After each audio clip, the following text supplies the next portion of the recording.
It is the year 2025, the 41st year of the Transformers franchise, and the Legacy line has ended. And what a line it was. This toy line honored the legacy of Transformers with figures from all corners of the franchise.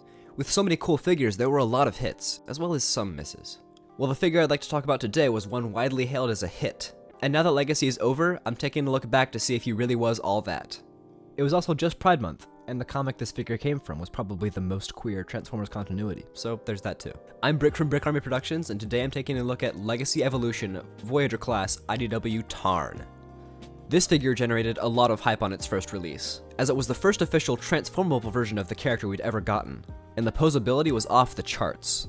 We'll get to that later. The figure was really hard to come by due to its popularity at the time, but lucky for those who weren't able to get one back then, Hasbro re-released him in their final wave of Legacy United this year, so those who missed out before are able to get one now.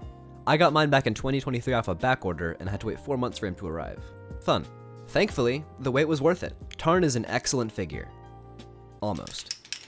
He's very well sculpted. He looks exactly like he did in the IDW comics from which he originates, if not a tad more slender, which is fine. The head sculpt looks very nice, the treads look very nice, the legs look very nice. Actually, look at that. Do you see that?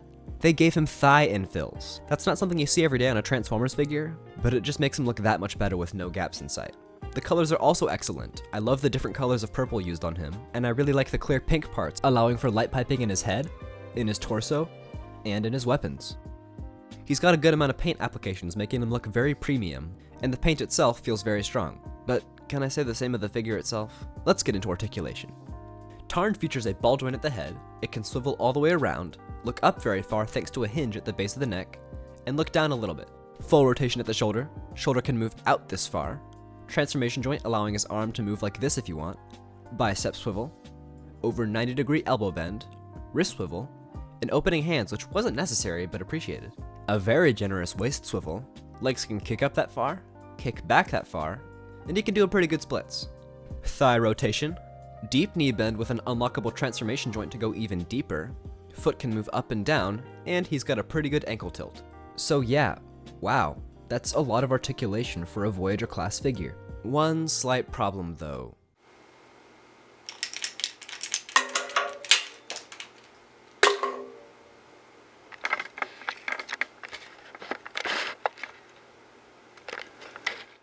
Yeah, I don't know how they screwed up the joints this badly, and I've heard it's not just on my copy, but some of his joints are just loose.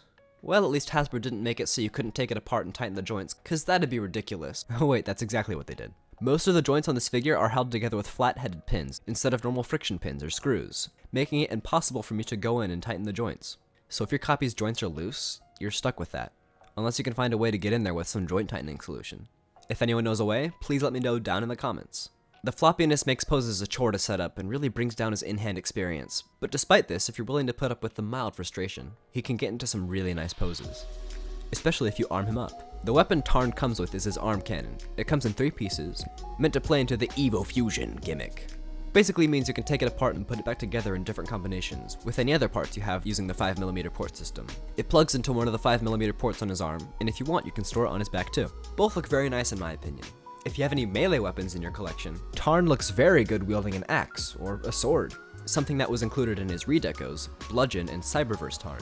Tarn looks very nice placed alongside other figures from the IDW comics, and that's really just the way it is with this figure. He looks really nice on a table all posed up, but when you pick him up, the experience is just slightly soured by those floppy joints. I'm kind of making a bigger deal out of it than it is. It's not a massive problem, the joints aren't that loose, but it really can get annoying sometimes, so I feel it's worth mentioning. That's all I have to say for the robot mode, so let's move on to the vehicle mode. Cue the transformation.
In the comics, Tarn enjoys transformation so much that he frequently burns out his transformation cog and has to get it replaced.